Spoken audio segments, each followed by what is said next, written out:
আয়নাঘর নামের বিভিন্ন সংস্থার গোপন নির্যাতন কক্ষের সত্যতা পেয়েছে গুম সংক্রান্ত তদন্ত কমিশন। আলামত নষ্ট করেছে কয়েকটি সংস্থা। এরই মধ্যে তাদের কাছে জমা পড়েছে 400 গুমের তথ্য, যার মধ্যে র্যাবের বিরুদ্ধেই অভিযোগ সবচেয়ে বেশি। আজ সংবাদ সম্মেলন করে এসব তথ্য জানানো হয়। মাহমুদ কমলের রিপোর্ট।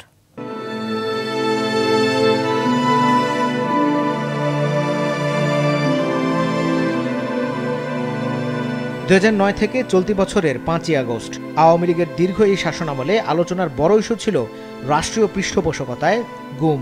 বিএনপি জামাত ছাড়াও বিভিন্ন বেসরকারি সংগঠনের হিসেবে গুম হওয়া ব্যক্তিদের সংখ্যা 600-রও বেশি। তাদের ভাগ্যে ঠিক কি ঘটেছে তা জানার অপেক্ষায় এখনও দিন গুনছেন পরিবারের স্বজনরা। গুমের ঘটনা তদন্তে এরই মধ্যে কাজ করছে অন্তর্বর্তী সরকারের কমিশন। প্রথম 13 কার্যদিবসে অভিযোগ জমা পড়েছে প্রায় 400। এর মধ্যে র্যাবের বিরুদ্ধে অভিযোগই সবচেয়ে বেশি। এ পর্যন্ত 75 জনের জবানবন্দি নিয়েছে কমিশন। ঘটনা তদন্ত করতে গিয়ে মিলেছে গুমের সত্যতাও। তবে আলামত নষ্ট করা আর গুরুত্বপূর্ণ অভিযুক্তরা পলাতক থাকায় এ নিয়ে চ্যালেঞ্জের মুখে পড়েছে কমিশন। আমরা যখন ভিকটিমদেরকে ক্লাস্টারিং করছি, অর্থাৎ অমুক জায়গা থেকে অমুক সময় অমুক বাহিনী দ্বারা এতগুলো ভিকটিম গিয়েছে, এরকম ক্লাস্টার যখন পাচ্ছি, তখন দেখতে পাচ্ছি একজনের সূত্র ধরে আরো এক্সাম্পল, আরো কনফার্মেশন। বর্ণনা অনুযায়ী সেলগুলো এখন অনেকাংশেই নাই, কিছু জিনিস ভেঙে ফেলেছে এবং সবচেয়ে বড় কথা হচ্ছে অনেকগুলো গুরুত্বপূর্ণ এভিডেন্স তারা নষ্ট করে দিয়েছে ওয়ালে পেইন্ট করে। যেটা তারা অলরেডি করে ফেলেছেন সেটা আর করবে না এবং তারা কমিট করেছেন করবে না। ডিটেকটিভ ব্রাঞ্চ এন্ড সিটিটিসির যে ইন্টারোগেশন সেলস, ওইগুলো আমরা পরিদর্শন করেছি বা ভিজিট করেছি সরজমিনে, কিন্তু আমরা সেখানে কোনো ভিকটিমস অফ এনফোর্সড ডিসঅ্যাপিয়ারেন্স কোনো পাই নাই আমরা। কারণ এটা প্রবাবলি ওই যে 5 আগস্টের যে চেঞ্জ ওভার, তারপরে হয়তো কিছুদিন ছিল, এরপরে আমরা গিয়ে পাইনি। যাদের বিরুদ্ধে অ্যালিগেশনস, যারা পারপিটেটার্স অফ দ্য ক্রাইম, ওদেরকে তো আমরা তলব করব। যদি আসতে না পারে আইন অনুযায়ী যা হওয়ার তাই হবে।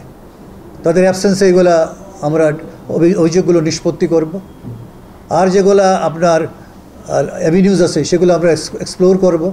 10ই অক্টোবর পর্যন্ত গুমের তথ্য দেওয়ার সুযোগ থাকলেও প্রয়োজনে সময় আরও বাড়ানোর কথা জানিয়েছেন কমিশনের সভাপতি।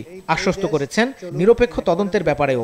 তবে নির্দিষ্ট সময়ে তা শেষ করতে পারবেন কিনা সেই নিশ্চয়তা দিতে পারেননি তিনি।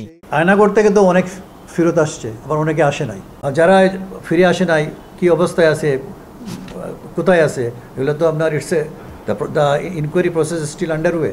3 মাসের ভিতর এটা কমপ্লিট করা সম্ভব হবে কিনা ওইটা আমরা বুঝবো আরো কিছুদিন গেলে। কেসগুলি আসুক না আমাদের কাছে, আমরা দেখতে চাই যে বাংলাদেশে কি নামে কেন এই ঘটনাগুলি ঘটছে। কারণ আমার তো সুস্পষ্ট আইন আছে, আমাকে জিজ্ঞাসাবাদের জন্য আমাকে কতক্ষণ রাখবে না রাখবে, এই ব্যত্যয়গুলি যারা ঘটিয়েছেন, যে নামেই ঘটান না কেন, তারা যে বড় ধরনের একটা অপরাধ করেছেন সেটি চিহ্নিত হওয়া দরকার ঐতিহাসিক প্রয়োজনে এবং ভবিষ্যতের জন্য। চিঠি, ইমেল, টেলিফোনের পাশাপাশি গুম সংক্রান্ত কমিশনের রাজধানীর গুলশান এভিনিউ কার্যালয়ে গিয়েও অভিযোগ জানানো যাবে। তথ্য দিতে গিয়ে কেউ হয়রানি বা ভয়ভীতির শিকার হলে তাদের নিরাপত্তার সুপারিশ করবে কমিশন। মাহমুদ কমল, মাছরাঙা সংবাদ, ঢাকা।